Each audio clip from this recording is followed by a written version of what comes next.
Jadi sudah hadirin hadirat, jadi saya dengan besar hati menjemput yang berhormat Ustaz Nasaruddin Maisa untuk menyampaikan pandangan beliau tentang isu ini. Silakan yang berhormat. Bismillahirrahmanirrahim. Alhamdulillah wassalatu wassalamu ala Rasulillah wa ala alihi wa sahbihi wa man walah wa ba'd. Allahumma rabbi shrah li sadri wa yassir li amri wahlul 'uqdatan min lisani yafqahu qawli wa ba'd. Dihormati Al-Fadil Ustaz Ismail Mina selaku pengurusi majlis kita pada pagi ini. Dihormati sahabat saya saudara Nasir Desa, datuk-datuk, para tetamu, para ilmuwan, guru-guru, sedang hadirin hadirat, adik-adik yang dihormati dan dikasihi sekalian. Uhayyikum bitahiyatul Islam, tahiyatul Islam, assalam. Wassalamualaikum warahmatullahi taala wabarakatuh. Lebih dahulu kita mengucap syukur kepada Allah Subhanahu Wa Taala kerana alhamdulillah pada pagi ini kita dapat berhimpun di Dewan Besar UTM untuk kita membincangkan satu topik yang cukup menarik bagi saya, iaitu LGBT, mengundang bala Allah Subhanahu Wa Taala. Saya terlebih dahulu ingin mengucapkan tahniah kepada Muafakat yang menganjurkan program pada pagi ini, dan tahniah kepada, saya masuk baku langkah sendiri, tahniah pada diri saya dan diberi tuan-tuan dan perempuan sekalian kerana hadir pada pagi ini, kerana kehadiran kita selama 2 ataupun 3 jam di Dewan ini pada pagi ini sebenarnya bertepatan dengan tuntutan Rasulullah SAW, bila hadis ada menyebut, yang ramai di antara kita menghafal hadis ini. Rasulullah SAW menyebut, man ra'a minkum munkaran falyughayyirhu biyadihi, fa in lam yastati' fa bilisanihi, fa in lam yastati' fa biqalbihi. Barang siapa di antara kamu yang melihat kemungkaran, dia hendaklah merubahnya dengan tangannya. Kalau dia tidak mampu untuk merubah dengan tangannya, maka hendaklah dia ubah dengan lisannya. Tidak mampu juga dia untuk merubah dengan lisan, dengan lidahnya, maka hendaklah dia ubah dengan hatinya. Dan Rasulullah SAW menyebut, merubah dengan hati itu adalah serendah-rendah iman. Paling tidak kita pada pagi ini berhimpun beramai-ramai, melupakan latar belakang kita yang berbagai, untuk menyatakan satu pendirian. Saya yakin semua kita, sama ada yang membentang ataupun yang hadir mendengar pada pagi ini, akan keluar daripada wacana ini dengan mempunyai satu tekad untuk menentang arus penyakit LGBT dalam masyarakat kita, yang akan kita tentang habis-habisan sampai ke akar umbi, insyaAllah. Saudara-saudara sekalian, tadi telah disebut 2 orang sahabat kita yang bertanya soalan. LGBT ini penyakit yang sudah dikenal pasti semenjak daripada zaman Nabi Lut alaihissalam. Kita sudah mendengar apa yang berlaku kepada Nabi Lut dan kaumnya. Kita juga sudah tahu apa yang berlaku kepada sebuah kampung yang namanya Sodom. Kampung Sodom yang datang dalam kampung ini satu jenis penyakit yang kalau mengikut tafsiran para ahli tafsir, asal penyakit ini, saya mohon maaf kerana hari ini mungkin ada sedikit statement-statement yang harap saya tidak ditafsir sebagai berbau lucah, ya. Asal penyakit ini adalah penyakit suami dia berhubung dengan istrinya, tetapi tidak melalui pintu biasa, tapi pintu belakang. Asal penyakit. Kemudian berkembang sampai kepada peringkat lelaki berhubung dengan lelaki ataupun lelaki melakukan hubungan jenis sesama lelaki. Penyakit tersebut sampai kepada peringkat Allah Subhanahu Wa Taala menghantarkan Nabi Lut alaihi salam. Risalah yang dibawa oleh Nabi Lut alaihi salam tidak didengar, sehingga Allah datang hantar malaikat untuk bertemu dengan Nabi Lut alaihi salam. Pagi ini bukan kuliah tafsir tuan-tuan, tapi Nabi Lut ketika duduk dalam rumahnya satu hari, orang ketuk pintu rumah dia, tanya khabar dia, dan beritahu kepada Nabi Lut, kami datang ni untuk memberi peringatan kepada kamu. Nabi Lut dia tak kenal siapa yang datang ni, dia berdialog dengan orang yang datang ni, sehinggalah peringkat akhir baru dia tahu bahawa yang datang itu adalah malaikat. Allah Subhanahu Wa Taala menceritakan kepada kita kisah Nabi Lut dan kaumnya yang mengamalkan yang pertama, yang nombor dua tu G, mengamalkan amalan G, lelaki sama lelaki. Akibat daripada peringatan yang dibawa oleh seorang Nabi tidak didengar, akibat daripada peringatan yang diturunkan malaikat Allah Subhanahu Wa Taala tidak didengar, apa jadi pada kampung tersebut? Kampung Sodom. Di sini perkataan Sodomi datang. Diangkat Allah Subhanahu Wa Taala oleh malaikatnya dan dihempapkan ke bumi, sehingga berlakulah kemusnahan yang cukup dahsyat yang sampai hari ini tuan-tuan dan puan boleh melihat kesannya ada di sempadan Jordan dan bumi Palestin. Yang ada laut mati itu adalah peninggalan daripada kawasan yang telah dihempap Allah Subhanahu Wa Taala ke atas kaum Nabi Lut yang mengamalkan G. Zaman dulu dia ada G, dia tak ada L, dia tak ada B, dia tak ada T. Bila ada G saja pun Allah boleh angkat satu kaum, hempap dia ke atas bumi. Zaman kita ada LGBT, hebat pada kaum Nabi Lut alaihissalam. Bayangkan, ya, bayangkan bagaimana kalau hanya ada G, penyakit G saja pun sudah menjadi penyebab untuk mendapat balak daripada Allah Subhanahu Wa Taala. Bayangkan bagaimana kita yang sudah ada tambahan daripada G itu ada L. Saya tengok ramai juga anak-anak muda yang hadir pada pagi ini. Kan kita definasikan dulu LGBT ni lebuh raya mana ni? Kita cerita pasal lebuh raya ke ini? Bukan lebuh raya dia sekalian. LGBT, lesbian, penyakit perempuan kahwin dengan perempuan. Kod mana pula tu? Saya pun tak tahu. G, gay, penyakit lelaki kahwin sama lelaki. B, bisexual, lelaki boleh, perempuan pun boleh.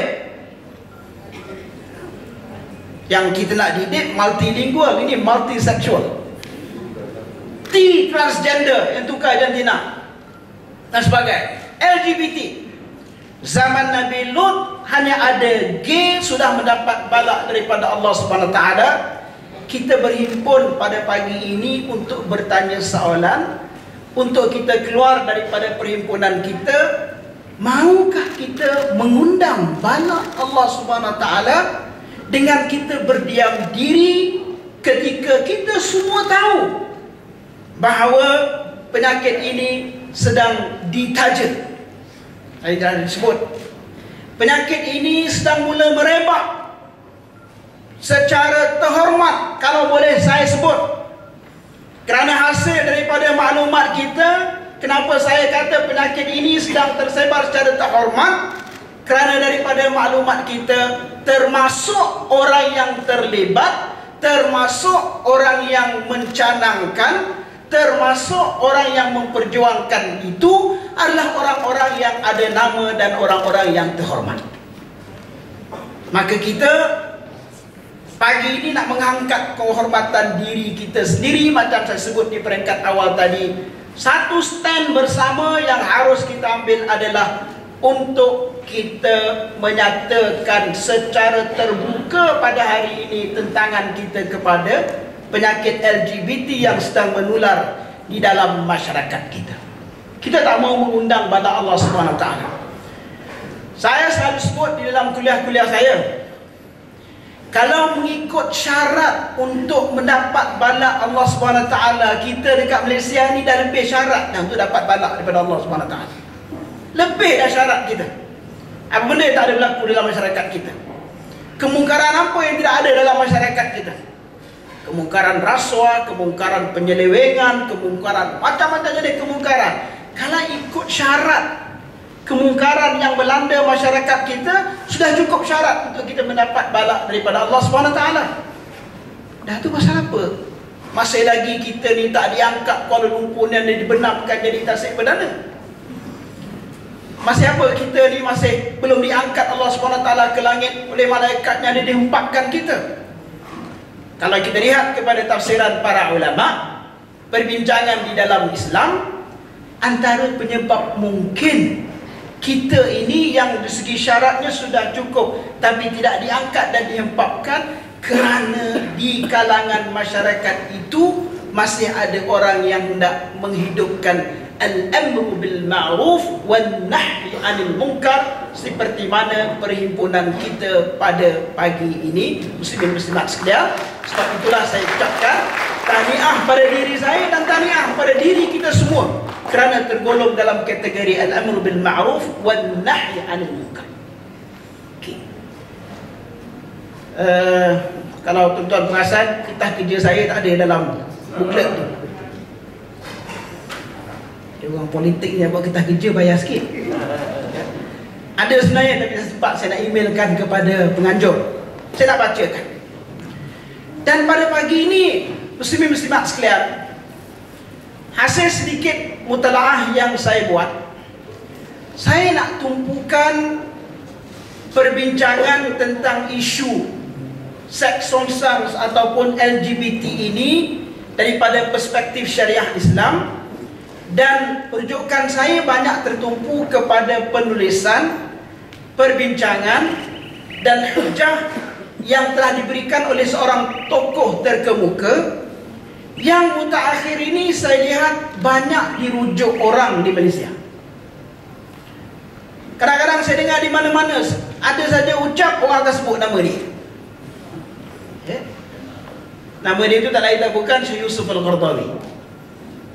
Di mana-mana saya dengar kadang-kadang orang berucap ceramah baik, khutbah baik, kan, majlis ilmu baik, seminar baik.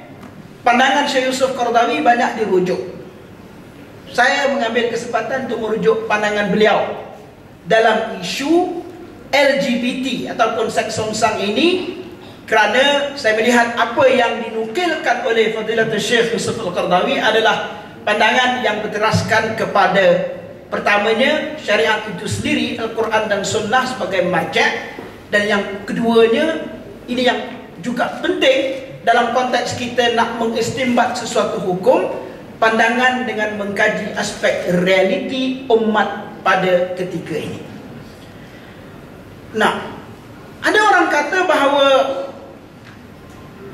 seks songsang, sama ada dia gay, sama ada dia lesbian, sama ada dia nak mengamalkan apa saja, biarkan dia beramal, kerana pada pandangan mereka ini adalah merupakan hak asasi mereka. Sebab sekalian, sebelum kita bincang pasal syariah, kita bincang pasal fiqh, kita tengok bagaimana Islam menangani masalah hak asasi. Betul, di dalam Islam, di dalam syariah Islam, di dalam fiqh Islam ada hak asasi. Tetapi mengikut Al-Qaradawi, saya bacakan di sini, yang dikatakan al-haq ataupun hukum, hak itu, hak asasi itu sebagai jaa bil hurriyati walakinnaha hurriyatul huquq wa laysat hurriyatul kufri wal fusuq. Yang dikatakan kebebasan itu yang didatangkan oleh Islam adalah memperjuangkan kebebasan, akan tetapi kebebasan berkenaan hak-hak sebenar dan bukannya kebebasan yang membawa kepada kekufuran dan kefasikan melakukan dosa. Maksudnya apa? Betul, Islam memberikan kebebasan. Kita bebas untuk bercakap, Kita bebas untuk berhimpun secara aman macam pagi ini. Kita bebas untuk menyatakan pandangan. Kita berbebas untuk berpartisipasi. Kita bebas untuk beribadat. Tapi kebebasan ini ada batasannya. Kebebasan tidak boleh sampai kepada peringkat hurriyatul kufri wal fusuq. Bebas meminta untuk jadi kufur dan bebas minta untuk melakukan benda-benda yang tak senonoh. Sebab itu saya ingatkan diri saya dan diri semua yang hadir pada dewan ini, dalam konteks penyakit LGBT yang sedang melanda masyarakat kita sekarang ini, pendirian yang harus diambil oleh setiap individu Muslim adalah ar-ridha bil ma'siyatil ma'siyah war-ridha bil kufur kufur. Kamu reda dengan maksiat, kamu maksiat sama dengan orang tu. Kamu reda dengan kufur, kamu kufur sama dengan orang tu. Kita reda je. Kita ni bukan lesbian, kita ni bukan gay, kita ni bukan bisexual, kita ni bukan transseksual. Cuma reda je. Apa ciri-ciri reda? Ciri-ciri reda ini adalah apabila ada di hadapan kita penyakit, apabila ada di hadapan kita orang yang kita ketahui terlibat dengan perbuatan ini, kita reda, bukan kita jadi macam mereka. Apa kaedah tadi kata? Ar-ridha bil ma'siyatil ma'siyah war-ridha bil kufur kufur. Kamu reda dengan maksiat, kamu maksiat sama dengan orang tu. Kamu reda dengan kufur, kamu kufur sama dengan orang tu. Ini pendirian yang harus kita ambil. Muslim-muslimat sekalian, yang saya mahukan kita keluar daripada seminar ini adalah kita ambil jalan praktikal. Teori ini banyak. Kalau kita nak hujah dari sudut perbincangan fiqh, kan, saya baca perbincangan fiqh tentang macam mana cara nak hukum orang bisexual, macam mana cara nak menjatuhkan kesalahan, nak menghukum orang gay, lesbian ni. Panjang perbincangannya. Bukan itu topik kita pada pagi ini. Tapi kita nak ambil stand. Sebab kita tidak mahu mengundang bala Allah. Tak mampu kita. Kita tidak sekuat umat Nabi Lut. Kita tidak sekuat umat yang terdahulu. Tak mampu kita. Jadi dengan salah satu cara untuk kita tidak mengundang bala Allah SWT adalah kita libatkan diri kita dengan kerja al-amru bil ma'ruf wa nahi 'anil munkar, seperti mana yang kita himpun pada pagi ini. Sebab tadi telah saya sebut kaedahnya basic. Kita reda dengan maksiat, kita maksiat sama dengan orang tu walaupun kita tak buat. Kita reda dengan kufur, kita sama kufur dengan orang tu. Jadi muslimin-muslimat sekalian, kalau sudah ada kumpulan yang meraja, kalau sudah ada individu yang diketahui terlibat dengan kemungkaran ini, apa fatwa Qardawi? Saya bacakan kepada tuan-tuan. Ya. Saya bacakan ini bukan fatwa saya. Boleh cek dalam webpage beliau, kan? Sikap yang harus kita bina sebagai orang Islam yang tak mahu mengundang pada Allah SWT, saya bacakan. Panjang sikit. Ustaz Mai kata tak apa, boleh sampai 40 minit. Hal yu'ad as-sukut an hadhihi adh-dhawahir المنافية للفطرة تقصيرا في القيام بالأمر بالمعروف والنهي عن المنكر. Adakah kita masih nak berdiam diri daripada melaksanakan tugas al-amru bil ma'ruf wan nahi 'anil munkar apabila kita tahu bahawa benda itu duduk sebelah rumah kita, benda itu duduk dalam kampung kita, benda itu berlaku dalam negara kita, benda itu ditaja oleh kumpulan dan orang tertentu? Tak boleh senyap. Dan nak buat macam mana?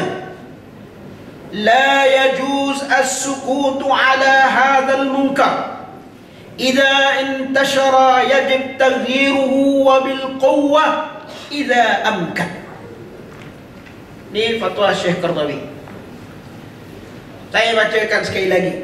La yajuz, tidak dibenarkan, tidak boleh sama sekali as-sukut ala hadzal munkar, berdiam diri di atas kemungkaran ini.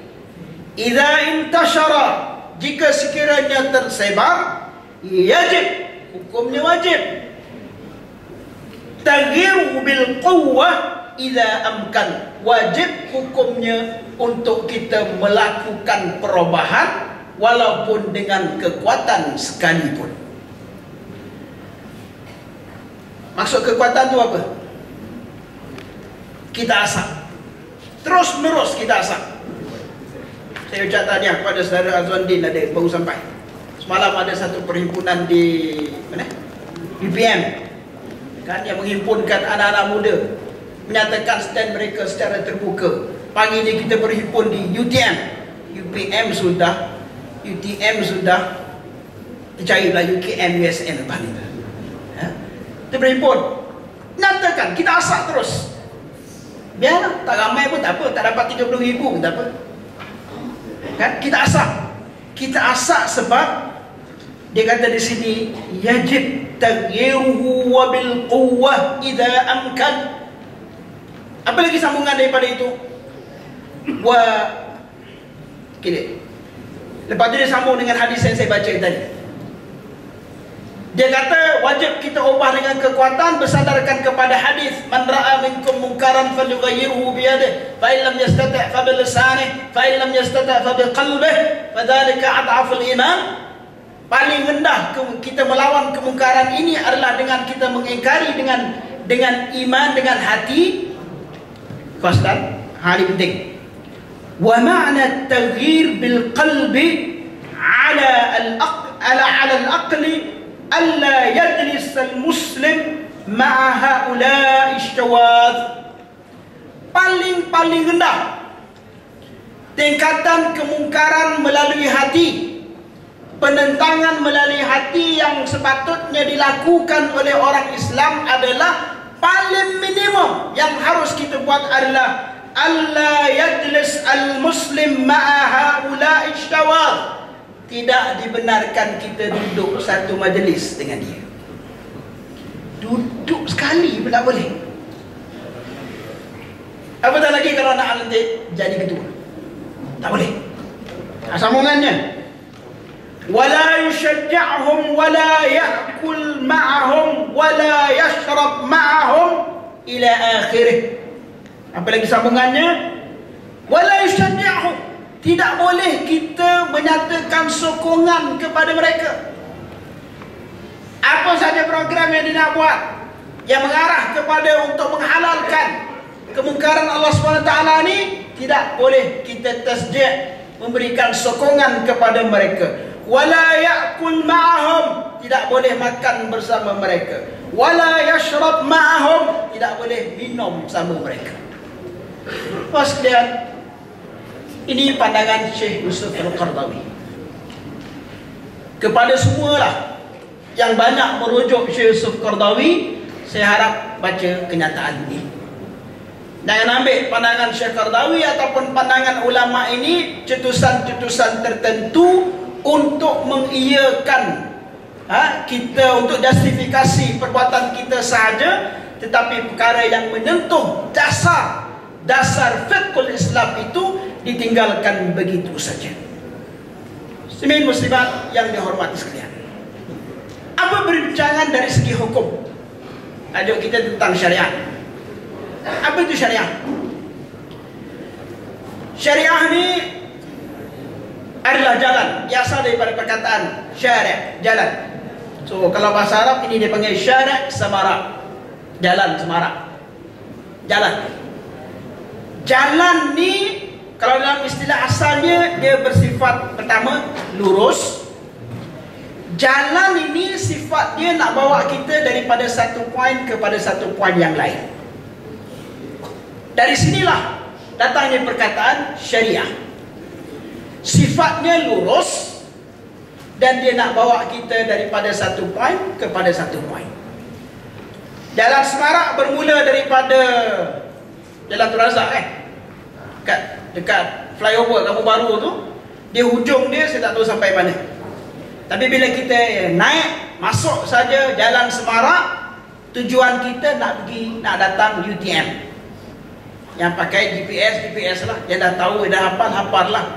Yang dah jadi kampung dia tahu dah. Dia masuk Jalan Semarak, dia tahu dah mana nak tuju. UTM, International Campus, Dewan Besar, pukul ni untuk hadir sidang LGBT. Itu jalan. Sifatnya lurus, nak bawa kita daripada satu poin kepada satu poin. Ini syariat Islam. Sifatnya lurus. Lurus sifatnya ini bersandarkan kepada firman Allah Subhanahu wa taala dalam surah Al-Baqarah ayat 208. Ba'da a'udzu billahi minasyaitonir rajim, ya ayyuhalladzina amanu dkhulu fis silmi kaffah wa la tattabi'u khutuwatis syaitan innahu lakum aduwwun mubin. Wahai orang-orang yang beriman, masuklah kamu ke dalam Islam kaffah, keseluruhannya. Perkataan kaffah ini ditafsirkan oleh Imam Al-Qurtubi. Kafa bermakna jami'an. Berkata Imam Qurtubi, perkataan kafa itu maksudnya jami'an, keseluruhannya. Lepas tu ayat tu sebut, masuk ambil Islam ni seluruhnya, tapi jangan wala tattabi'u khutuwatis syaitan. Jangan kamu ikut jejak-jejak syaitan. Pasal apa? Innahu lakum aduwwun mubin. Syaitan itu bagi kamu adalah musuh yang amat nyata. Siapa di kalangan kita dalam dewan ini berani mengatakan LGBT ini bukan jejak syaitan? Ini jejak syaitan. Kalau kita ikut jejak syaitan ini, dia lakum aduwwun mubin, bagi kamu adalah musuh yang nyata. LGBT ni sama ada yang L nya, sama ada yang G nya, sama ada yang B nya, sama ada yang T nya, semuanya hukumnya haram. Ada istinbat hukum di sini. Boleh rujuk hukum. Apa hukum lesbian, apa hukum gay? Kalau mengikut Qardawi, lesbian dan gay ini menyamai zina. Apabila ianya hukum zina, sabit kesalahan dengan saksi yang telah ditentukan oleh kaedah keterangan Islam, sabit aja kesalahan dia dengan cukup saksi keterangannya itu, hukumnya seperti mana yang kita sedia maklum.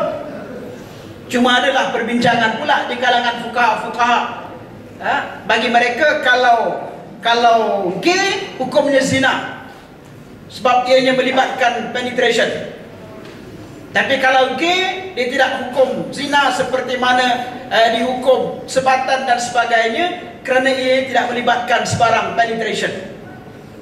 Dan ini istilah undang-undang, orang undang-undang ada sini yang dia lebih layak lah untuk bincang tentang aspek-aspek perundangan itu. Tapi saya nak sebutkan tadi, ini bala ni, ini mungkar, ini fahish ataupun fawahish. Saya bacakan ayat Allah Subhanahu wa taala. Firman Allah Subhanahu wa taala dalam surah Al-A'raf ayat 84, ba'da a'udzu billahi minasyaitonir rajim, walutan idh qala liqaumihi ata'tuna al-fahishata ma sabaqakum biha min ahadin minal alamin. Wahai Lut, ketika Lut berkata kepada kaumnya, adakah kamu mendatangi perbuatan fahisyah? Perbuatan lelaki kahwin sama lelaki zaman Nabi Lut, istilah Al-Quran adalah al-fahishah. Ma sabaqakum biha min ahadin minal alamin. Orang yang sebelum daripada kamu, wahai Lut, kaum mereka tak pernah buat kerajaan yang bodoh ni. Innakum lata'tuna ar-rijala syahwatan min dunin nisa bal antum qaumun musrifun. Sesungguhnya mereka mendatangi lelaki tanpa perempuan dengan penuh syahwat. Sesungguhnya mereka itu mereka yang musrifun, yang melampaui batas, kalau boleh diterjemah secara umum begitu. Khaslian, Allah menggunakan perkataan al-fahishah, al-fawahish ketika merujuk perbuatan kaum Nabi Lut alaihi salam. Perkataan yang sama Allah gunakan al-fawahish dan fahisyah bila merujuk kepada perbuatan zina antara lelaki dengan perempuan. Disebabkan sama perkataan yang digunakan di sana dan di sini, maka disitulah distimbatkan hukum perbuatan itu adalah merupakan zina yang hukumnya adalah seperti mana yang kita sedia maklum. Kawan sekalian, sekali lagi saya sebut tadi, perbincangan kita pada pagi ini bukan untuk bincang pasal kaedah nak istinbat hukum, kaedah keterangan Islam macam mana nak sabitkan kesalahan. Apa yang paling penting bagi kita pada pagi ini adalah bagaimana menangani isu penyakit ini yang sedang menular dalam masyarakat kita, yang kita tidak boleh berdiam diri. Saya telah cadangkan tadi. Pertamanya, alhamdulillah kita tidak berdiam diri, berimpun kita pada pagi ini. Yang keduanya, kita menyatakan sikap dan sikap kita secara terbuka. Kawan sekalian, ingatlah kaedah yang saya sebutkan tadi, ya. Kita ni tak banyak amalan kita, ya. Tak banyak amalan kita ni. Yang bercakap baik, yang dengar pun lebih kurang itu, ya, dari segi amalan. Bila tak banyak amalan kita, saudara-saudara muslimin muslimat sekalian, cuba kita cek bila last kita khatam Quran. Cuba kita cek bila last kita tahajud. Cuba cek bila last kita bagi sumbangan, bagi tabarruat, bagi sedekah, bagi sebagainya. Bila last kita buat benda-benda itu semua, kita akan dapat cek bahawa tak banyak sumbangan kita. Dan yang tu tak banyak, ketika ada ruang paling tidak untuk kita berpartisipasi bersama satu gerakan yang nak menentang kemungkaran secara terbuka, terhadap kemungkaran yang dibuat secara terbuka, mereka terbuka, mereka tanpa segan silu. Saudara boleh baca, ada beberapa kenyataan dalam, saya lihat tadi dalam buku-buku ini, beberapa kenyataan daripada gerakan Seksualiti Merdeka contohnya. Saya tertarik tadi, ditanya oleh seorang sahabat kita, kan kita dah tahu kisah ni lama, kenapa sekarang baru bangkit, kan? Alhamdulillah, sekarang timbul kesedaran ini selepas, kawan sekalian, bila mereka melihat, saya melihat, ataupun saya bentar satu soalan, kenapa mutaakhir ini hal yang berkaitan dengan Islam makin dicabar secara terbuka? Kenapa mutaakhir ini isu-isu yang berkaitan dengan akidah kita, syariat kita, perundangan kita, institusi kita dicabar secara terbuka? Sama ada oleh orang bukan Islam ataupun di kalangan orang Islam pun ada juga yang perangai tak senonoh ni. Kawan sekalian, mereka mencabar secara terbuka, mereka mendedahkan identiti mereka secara terbuka.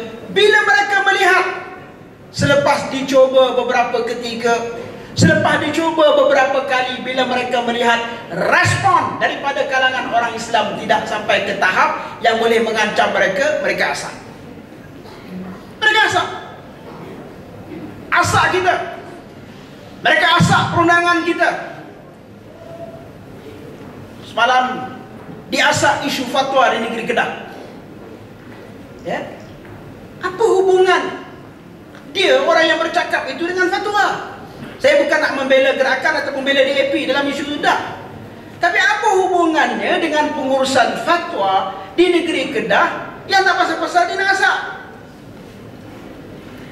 Pas lihat, kita mencadangkan di parlimen minggu lepas, sejarah dalam dunia parlimen satu dunia ni lah, diluluskan undang-undang, berapa puluh undang-undang, sampai bersidang sampai 2.5 pagi. Saya mencadangkan ketika membahas akta pindahan kepada akta keterangan yang nak mendefinisikan komputer, saya sebut, saya setuju dengan pindahan tersebut, tapi kena ambil aspek-aspek Islam, ya? Dalam hal yang berkaitan dengan penyebaran maklumat yang tidak betul, penggunaan media baru yang tidak bertunjang kepada akhlak, yang tidak bertunjang kepada prinsip asas perundangan. Dalam Islam, kaedah perundangan, undang-undang keterangan yang paling basic adalah al-bayyinah 'ala al-mudda'i wal yamin 'ala man ankar. Pengaji undang-undang semua dia tahu, khas di budak UAE. Ini basic fundamental dalam perundangan Islam. Dan semua ini tak dihormati, ya? Dicabar. Saya minta maaf sebut, orang bukan Islam, institusi-institusi mencabar kedudukan Islam dalam perlembagaan, kedudukan Islam dalam undang-undang kita yang sedia ada. Dicabar secara terbuka kerana seperti mana saya sebut tadi, bila mereka lihat, mereka test, mereka asak 2-3 kali, bila mereka lihat bahawa orang Islam tidak respon seperti mana yang mereka agak, mereka terus mengasak kita. Saya nak menyebut kepada perhimpunan pada pagi ini, kita kena letak sempadan kepada asakan mereka ini. Sempadannya bermula dengan, kalau dalam konteks kita je, bermula dengan pagi ini kita menyatakan kepada mereka, orang yang mengasak, kita mengatakan kepada kumpulan LGBT, kita mengatakan kepada seksualiti merdeka, kita menyatakan kepada Bar Council, kita menyatakan kepada individu-individu, kita menyatakan secara terbuka kepada siapa saja yang cuba nak bawa bala Allah SWT ke bumi Malaysia ini dengan menganjurkan program yang sedemikian, insyaAllah akan kita lawan sampai ke titisan yang terakhir. Muslimin-muslimat sekalian, di mana yang telah saya nyatakan, perbincangan kita walaupun tajuknya perspektif syariah, tapi yang nak saya bincang bukanlah aspek hukum, aspek fiqhnya, aspek usulnya, aspek istinbat hukum dan keterangannya, tapi yang nak saya bentuk pada pagi ini pada diri saya paling tidak dan juga pada diri hadirin hadirat sekalian adalah atas nama Islam, dengan nama agama Allah SWT ini, dengan nama risalah yang dibawa kepada kita oleh junjungan besar Rasulullah SAW, insya-Allah masih ada busyra al-khair, masih ada kabar-kabar gembira untuk agama ini, bila paling tidak ada segelintir daripada umatnya yang prihatin kepada permasalahan masyarakatnya. Dan kerana kitalah mungkin, kerana kesedaran kita yang sedikit inilah mungkin, kerana doa kita yang sedikit inilah mungkin, kerana istighfar kita yang sedikit inilah mungkin tertangguh lagi bala Allah Subhanahu wa taala ke atas bumi yang kita cintai ini. Wabillahi taufiq wal hidayah. Wassalamualaikum warahmatullahi taala wabarakatuh.